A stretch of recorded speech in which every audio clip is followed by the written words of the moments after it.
لله نحمده ونستعينه ونستغفره ونؤمن به ونتوكل عليه ونعوذ بالله من شرور أنفسنا ومن سيئات أعمالنا من يهده الله فلا مضل له ومن يضلل فلا هادي له ونشهد أن لا إله إلا الله وحده لا شريك له ونشهد أن سيدنا ومولانا محمدا عبده ورسوله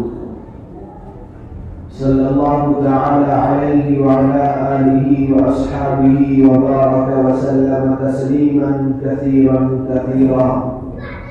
أما بعد فأعوذ بالله من الشيطان الرجيم بسم الله الرحمن الرحيم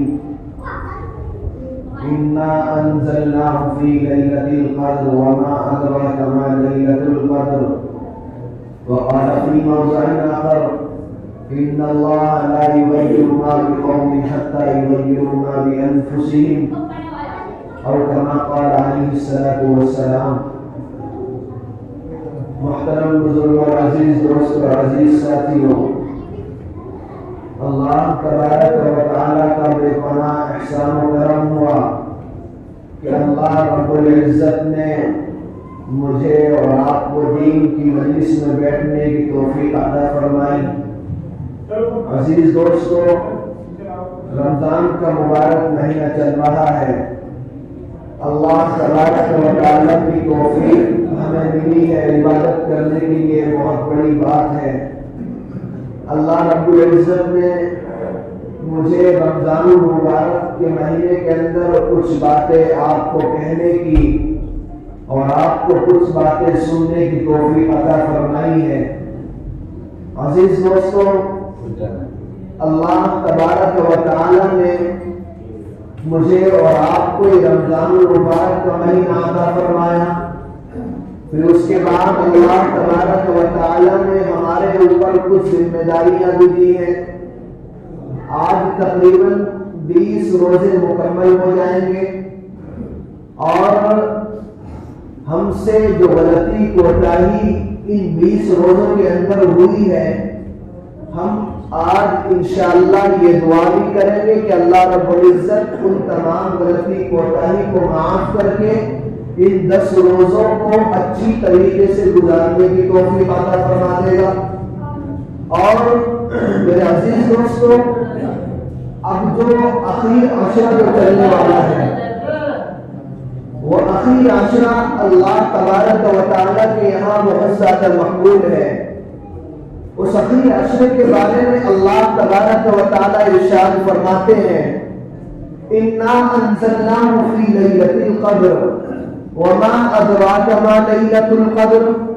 لَيْلَةُ الْقَدْرِ خَيْرٌ مِّنَ أَلْفِ شَهْرٍ. یعنی اس اخیر عشرے میں اللہ کے نبی صلی اللہ علیہ وسلم ارشاد فرماتے ہیں کہ اس اخیر عشرے کے اندر آپ کے اوپر ایک ایسی رات آئے گی کہ جس رات کا ثواب اتنا بڑھا دیا جائے گا کہ انسان سمجھنے سے غافل اور انسان سمجھنے پر مجبور ہو جائے گا کہ اللہ رب العزت ہمارے اوپر کتنا کرم فرما ہے، کتنا احسان کرنے والے ہیں. اِنَّا أَنزَلْنَاهُ فِي لَيْلَةِ الْقَدْرِ، یہ آیت اور یہ سورت اس وقت نازل ہوئی جب اللہ کے نبی صلی اللہ علیہ وسلم کو اس بات پر مطلع فرمایا گیا کہ آپ کی امت کے جو لوگ ہوں گے ان کی عمریں کم ہوں گی، اور جو پہلی امتیں تھیں ان کی عمریں زیادہ تھی. کسی کی 1000 سال ہوا کرتی تھی، کسی کی 500 سال ہوا کرتی تھی، کسی کی 600 سال ہوا کرتی تھی. اب اللہ کے نبی صلی اللہ علیہ وسلم نے ارشاد فرمایا کہ جب اس امت کی عمر کم ہوں گی تو عبادتیں بھی کم ہوں گی. اللہ کے نبی صلی اللہ علیہ وسلم نے اللہ تبارک و تعالیٰ کے سامنے یہ دعا فرمائی کہ یا اللہ، میری امت کی عمریں کم ہوں گی اور عبادتیں بھی کم ہوں گی اور ثواب بھی پہلی امت کے مقابلے میں کم ہوگا. اس کا مطلب تو یہ ہے کہ پہلی امت میری امت سے زیادہ سبقت لے جائے گی. اللہ کے نبی صلی اللہ علیہ وسلم کی یہ بات اللہ تبارک و تعالیٰ نے سنی. اور اللہ تبارک و تعالیٰ نے اپنے پیارے حبیب صلی اللہ علیہ وسلم کو مایوس نہیں کیا. اللہ کے حبیب صلی اللہ علیہ وسلم کے اوپر اللہ تبارک و تعالیٰ نے یہ آیت اور یہ پوری مکمل سورت اللہ تبارک و تعالیٰ نے اتاری، جس کا ترجمہ یہ ہے کہ ہم نے ایک ایسی رات آپ کی امت کے لیے، ہم ایک ایسی رات بھیج رہے ہیں کہ جس رات میں عبادت کرنے کا ثواب 1000 مہینوں سے بھی افضل کر دیا جائے گا. میرے عزیز دوستو، اللہ کے نبی صلی اللہ علیہ وسلم اس دنیا کے اندر رہتے ہوئے بھی اس امت کے بارے میں سوچتے رہے، اور اس دنیا سے جس وقت جا رہے تھے اس وقت بھی اللہ کے نبی صلی اللہ علیہ وسلم اس امت کے بارے میں سوچ رہے تھے. لیکن میرا اور آپ کا حال یہ ہوتا جا رہا ہے کہ میں اور آپ دنیا کے اندر رہ رہے ہیں. اللہ تبارک و تعالیٰ نے ہمیں مال دے دیا ہے، اللہ تبارک و تعالیٰ نے ہمیں دولت دے دی ہے، اللہ تبارک و تعالیٰ نے ہمیں صحت دی ہے، اللہ تبارک و تعالیٰ نے ہمیں قوت دی ہے، اللہ تبارک و تعالیٰ نے ہمیں طاقت دی ہے. اس کے باوجود ہم اللہ کے نبی صلی اللہ علیہ وسلم کی سنت کا خیال نہیں کرتے. اس کے باوجود ہم اللہ تبارک و تعالیٰ کے کلام پاک کو چھوڑ دیتے ہیں. اس کے باوجود ہم اللہ کے نبی صلی اللہ علیہ وسلم کی سنتوں کو ٹکرا دیتے ہیں. اللہ نے ہمیں طاقت دی ہے، اللہ نے ہمیں جسم دیا ہے، صحیح سلامت جسم ہے، صحیح سلامت ہمارا یہ نما چہرہ اللہ تبارک و تعالیٰ نے دیا ہے. اللہ تبارک و تعالیٰ نے ہمیں طاقت دی ہے، قوت دی ہے، پیسہ دیا ہے، مال دیا ہے. اس کے باوجود ہم اللہ کے نبی صلی اللہ علیہ وسلم کی سنت کا ذرا بھی اہتمام نہیں کرتے. ارے وہ نبی جو نبی اس وقت بیمار ہے اور بیمار ہوتے ہوئے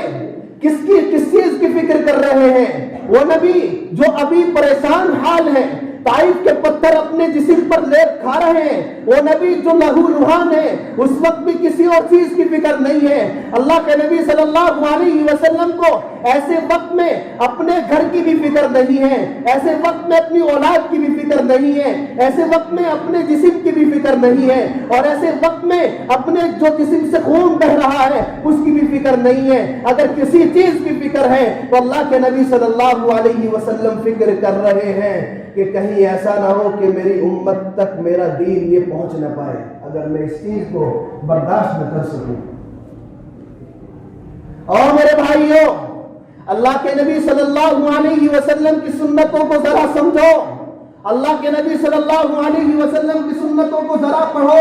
اور اس چیز پر چلنے والے بنو. اگر ہم اس چیز پر چلنے والے نہیں بنیں گے تو خدا کی قسم کھا کر کہہ رہا ہوں کہ وہ وقت آنے والا ہے کہ ہمیں دنیا دیکھے گی کہ ہم پریشان حال نظر آئیں گے. چاروں طرف آپ دیکھیں، اگر کسی ملک میں کوئی قوم پریشان ہے تو اس کا نام آپ معلوم کر لیں کیا کس نام سے پکارے جاتے ہیں. وہ قوم اگر کوئی قوم ہے تو مسلمان قوم نظر آئے گی. کسی بھی ملک میں دیکھ لیں، کسی بھی ماحول میں دیکھ لیں، کسی محلے میں دیکھ لیں، کسی گاؤں میں دیکھ لیں، کسی دیہات میں دیکھ لیں، کسی شہر میں دیکھ لیں، اگر کوئی قوم پریشان حال ہے تو اس قوم کا نام مسلمان ہے. اور صرف اس کی وجہ یہی ہے کہ اس نے اپنے رب کے قانون کو چھوڑا ہے، اس نے اپنے رب کے کہنے جو اللہ تبارک و تعالیٰ نے ہمارے اوپر ذمہ داریاں دی ہے اس کو ہم نے ختم کر دیا ہے. میرے بھائیوں، اس لیے میں کہتا چلوں کہ اخیر عشرہ چل رہا ہے، اور اخیر عشرے میں ہمیں سب سے زیادہ اپنی قوم کے لیے اور اپنے برادری کے لیے دعا بھی کرنی ہے. یا اللہ، جو میری برادری کے لوگ پریشان ہیں، برادری کا مطلب یہ نہیں کہ جو ہمارے گاؤں میں 2-3 برادری ہے اس کو برادری نہیں کہہ رہا. برادری کا مطلب مسلمان، جو ہماری برادری مسلمان لوگ پریشان ہیں ان کے لیے دعا بھی کرنی ہے، اور ان کے لیے اللہ تبارک و تعالیٰ کے سامنے رو رو کر یہ کہنا ہے کہ اللہ، اس امت کو پریشان جو حال ہے اس امت پر رحم کا معاملہ فرما، کرم کا معاملہ فرما. اور میرے بھائیوں، جس قوم کے طریقے پر ہم چل رہے ہیں، جس قوم کے طرز پر ہم چل رہے ہیں، جس قوم کا طریقہ ہم نے اختیار کر رکھا ہے، وہ قوم آپ کو پریشان حال دیکھنا چاہتی ہے، وہ قوم آپ کو پریشان کرنا چاہتی ہے، وہ قوم آپ کو مٹانا چاہتی ہے، وہ قوم آپ کو اس دنیا سے ختم کرنا چاہتی ہے. آج ہم کس کے طریقے پر چل رہے ہیں؟ آپ ذرا سوچیں. غیر ہمیں ابھرنا دیکھنا نہیں چاہتی، بلکہ ہمیں اس دنیا سے مٹانا چاہتی ہے، اس دنیا سے ہمارا نام ختم کرنا چاہتی ہے۔ اور میں اس کو ایک پیغام دیتا چلوں کہ یہ قوم کبھی مٹنے والی نہیں ہے۔ اللہ تبارک و تعالیٰ نے اپنے کلام پاک کے اندر ارشاد فرمایا، اپنے کلام پاک کو اتارتے وقت یہ بات ارشاد فرمائی کہ اس قرآن کریم کی حفاظت میں خود کروں گا، اور جو قرآن کریم کے ساتھ مل کر اس دنیا کے اندر چلے گا اس قوم کی بھی حفاظت میں خود کروں گا۔ تو میرے بھائیوں، اگر میں اور آپ قرآن کریم پر چلنے والے بن گئے، قرآن کریم کو ہم پڑھنے والے بن گئے، تو خدا کی قسم کوئی بھی دنیا کی سپر پاور طاقت ہمیں نہیں مٹا سکتی۔ میرے بھائیوں، ابھی کچھ دن پہلے ایک ملک کے اندر بہت سارے برے حال آئے، ایک ملک کو بہت زیادہ پریشان کیا گیا، ٹارچر کیا گیا، اور ملک کسی غیر کا نہیں تھا، وہ ملک کسی اور کا نہیں تھا، وہ میرے مسلمان بھائیوں کا ملک تھا۔ میرے مسلمان بھائی اس میں بستے ہیں، میرے اور آپ کے طبقے کے لوگ بستے ہیں اس ملک کے اندر، اور ان کو پریشان صرف اس لیے کیا جا رہا ہے کہ وہ مسلمان ہیں، وہ کوئی غیر نہیں ہے، صرف اس نام پر پریشان کیا جاتا ہے، اس نام پر ٹارچر کیا جاتا ہے کہ مسلمان نام ہے ان کا۔ اللہ تبارک و تعالیٰ کے اسلام پر وہ ڈٹے ہوئے ہیں، اسلام پر جمے ہوئے ہیں، اللہ تبارک و تعالیٰ کو مانتے ہیں وہ لوگ۔ تو میرے بھائیوں، میرے حضرت اقدس حضرت مولانا خلیل الرحمان سجاد نعمانی فرماتے ہیں کہ اے میری قوم، یہ مت سمجھو کہ اسی ملک میں یہ حالات آئیں گے، اگر ہم بھی نہیں سمجھے تو اس ملک میں بھی وہ حالات آ سکتے ہیں۔ اگر ہم اپنی حرکتوں سے باز نہیں آئے تو اس ملک میں بھی وہ حالات آ سکتے ہیں، اور ہم نے اپنی آنکھوں سے دیکھ رہے ہیں، ہم اپنی آنکھوں سے خوب تجربہ کر رہے ہیں کہ روزانہ کوئی نہ کوئی مسلمان نوجوان جس کو بغیر کسی غلطی کے مار دیا جاتا ہے، جس کو بغیر کسی وجہ کے قتل کر دیا جاتا ہے، وہ ہماری نوجوان بہنیں جس کی کوئی غلطی نہیں ہے، جس کا کوئی قصور نہیں ہے، وہ بغیر کسی غلطی کے، بغیر کسی قصور کے اس کو مار دیا جاتا ہے۔ تڑپ تڑپ کر وہ پناہ مانگتی ہے، ان سے رحم کی دعا مانگتی ہے، لیکن اس کی کسی رحم کی دعا نہیں سنی جاتی۔ آپ دیکھ رہے ہیں اچھی طریقے سے کیا وجہ ہے۔ فلسطین کے اندر بھی تو یہی ہو رہا ہے کہ ان کی کوئی نہیں سن رہا، فلسطین اور کشمیر کے اندر بھی یہی ہو رہا ہے کہ ان کی کوئی نہیں سن رہا، اور اس ملک کے اندر بھی وہی ہو رہا ہے کہ ہماری بھی کوئی نہیں سن رہا۔ میرے بھائیوں، اخیر عاشورہ چل رہا ہے، اللہ تبارک و تعالیٰ سے ہمیں دعا کرنی ہے کہ اللہ جو مسلمان پریشان ہیں ان تمام مسلمانوں کو امن اور سکون والی زندگی عطا فرما، اور ان مسلمان کو جو لوگ پریشان کر رہے ہیں یا اللہ ان کو نیز و نابود فرما، اور اگر ان کے حق میں ہدایت ہے تو اللہ تبارک و تعالیٰ ان کو ہدایت نصیب فرما۔ اور اللہ سے یہ بھی دعا کرنی ہے کہ اللہ ہمارے اندر ہمت نہیں ہے کہ تو امتحان لے سکے ہمارا، اے اللہ ہم تمہارے امتحان میں پاس ہونے کے لائق نہیں ہیں، ہمارے اندر اتنی طاقت نہیں ہے، ہمارے اندر اتنی قوت نہیں ہے، اگر تو نے امتحان لینا ہے تو ہمارے اندر اتنی طاقت اور قوت عطا فرما کہ جو تیرے امتحان میں پاس ہو سکے، تیرے امتحان میں پاس ہو سکے، فیل نہ ہو سکے۔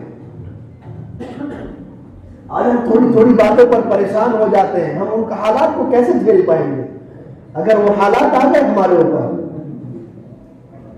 میرے بھائیوں، میں بات اس لیے کر رہا ہوں کیونکہ بہت تکلیف ہو رہی ہے حالات کو دیکھ کر،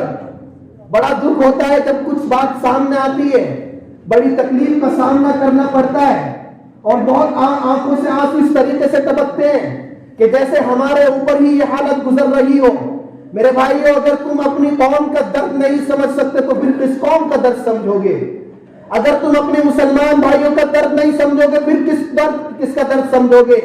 تمہیں جب شعور آئے گا، جب تمہارے گھر کے اندر سے کوئی بیٹی اغوا کر کے تمہاری آنکھوں کے سامنے قتل کر دیا جائے گا، ہمیں جب شعور آئے گا، جب ہمارا ایک چھوٹا سا بچہ ہماری آنکھوں کے سامنے آگ کے اندر ڈال دیا جائے گا، ہمیں تب سمجھ آئے گی کہ جب ہمارے گھر کو ہماری آنکھوں کے سامنے جلا کر راکھ کر دیا جائے گا۔ اور میرے بھائیوں، اگر ہم اب نہیں سنبھلیں گے تو وہ دن آئے گا اور ہماری آنکھوں کے سامنے ہماری مسجدیں چھین لی جائیں گی، ہماری آنکھوں کے سامنے ہمارے عبادت کے گھر چھین لیے جائیں گے۔ ابھی سمجھنے کا وقت ہے، ابھی ہمارے اوپر مکمل طریقے سے وہ دن نہیں آئے۔ اگر ہمارے اوپر وہ دن آ گئے تو خدا کی قسم دنیا کی کوئی سپر پاور طاقت آپ کے اوپر سے وہ دن نہیں ٹلا سکتی۔ آپ کو وہی طریقہ اختیار کرنا پڑے گا جو طریقہ اللہ کے نبی صلی اللہ علیہ وسلم پریشانی کے وقت اختیار کیا کرتے تھے۔ ہمارے اوپر پریشانی آ رہی ہے، دنیا مکمل طریقے سے پریشان ہے، دنیا پوری طریقے سے جگڑی ہوئی ہے اور مسلمان جہاں بھی کہیں ہے پریشان ہے۔ لیکن ہم نے کبھی ایک مرتبہ یہ سوچا ہے، کبھی ہم نے ایک مرتبہ یہ اپنے اوپر غور کری ہے کہ ہم اللہ تبارک و تعالی سے ان مسلمانوں کے لیے دعا کریں، ان مسلمانوں کے لیے ایک آنسو ٹپکائیں، ان مسلمانوں کے لیے اپنے ایک 2 رکعت سجدہ کر لیں، 2 رکعت نماز پڑھ کے اللہ تبارک و تعالیٰ کو بنا کر یہ کہیں کہ اللہ ان مسلمانوں کی کوئی غلطی نہیں ہے، اے اللہ ان مسلمانوں کا کوئی قصور نہیں ہے، اے اللہ ان چھوٹے چھوٹے بچوں کا کوئی قصور نہیں ہے، جو چھوٹے چھوٹے بچے جنہوں نے بھی اپنی دنیا کے اندر آنکھ نہیں کھولی، ان کے اوپر پتھروں کی بارش ہو رہی ہے، ان کے اوپر گولوں کی بارش ہو رہی ہے، ان کے اوپر ہوائی فائرنگ ہو رہی ہے، اے اللہ ان کے اوپر رحم کا حال فرما، ان کے اوپر کرم کا حال فرما۔ کبھی ہم نے اپنے اوپر یہ غور کیا ہے؟ ہم سوچے تو صحیح کہ ہم اگر سکون کی نیند سو رہے ہیں، وہ سکون کی نیند نہیں سو رہے، ہم 2 رکعت پڑھ کر اللہ تبارک و تعالیٰ سے دعا تو کر سکتے ہیں، ہم 2 رکعت پڑھ کر اللہ سے دعا تو کر سکتے ہیں کہ اللہ ان کے اوپر رحم کا حال فرما، اگر ہم ان کا ساتھ نہیں دے سکتے۔ اس لیے میرے بھائیوں، اخیر عشرہ چل رہا ہے، اللہ تبارک و تعالیٰ سے لوگ لگانے کا وقت ہے، اللہ تبارک و تعالیٰ سے عبادت میں اتنا کر لو اور اللہ تبارک و تعالیٰ کو بنا کر یہ ثابت کر دو کہ اللہ ہم مسلمان ہیں، ہم تیرے نبی کے امتی ہیں، ہم تیرے قرآن کو ماننے والے ہیں، ہم تیرے قرآن کی باتوں پر عمل کرنے والے ہیں، ہم تیرے قرآن کو کبھی نہیں چھوڑ سکتے، ہم تیرے نبی کی سنت کو بھی نہیں چھوڑ سکتے، ہم تیرے نبی کا نام بھی نہیں چھوڑ سکتے، ہم تیرے قرآن کو ہمیشہ اپنے سینے پر لیے ہوئے کھڑے رہیں گے، چاہے ہمارے اوپر پوری دنیا قابض بھی نہ ہو جائے، چاہے ہمارے اوپر کوئی کتنا ہی ظلم نہ کر لے، ہم اپنے قرآن کو نہیں چھوڑ سکتے، ہم تیرے نام کو نہیں چھوڑ سکتے۔ اللہ کو ثابت کر کے دکھانا ہے۔ میرے بھائیوں، اللہ تبارک و تعالیٰ سے دعا کریں کہ اللہ رب العزت مجھے بھی اور آپ کو بھی یہ چند باتوں پر عمل کرنے کی توفیق عطا فرمائے، اور اللہ تبارک و تعالیٰ جو ہمارا ذہن ابھی کسی اور طرف چل رہا ہے، ہماری دنیا ہماری بگڑتی جا رہی ہے اور ہم لوگ اس طرف ذہن لگائے ہوئے بیٹھے ہیں، اے اللہ اس طرف سے ذہن ہٹا کر اپنی طرف ذہن لگانے والا بنا دے، اور اللہ تبارک و تعالیٰ سے دعا کریں کہ اللہ رب العزت ہم سب کو عبادت زیادہ سے زیادہ کرنے کی توفیق عطا فرمائے۔ آمین۔ وآخر دعوانا الحمدللہ رب العالمین۔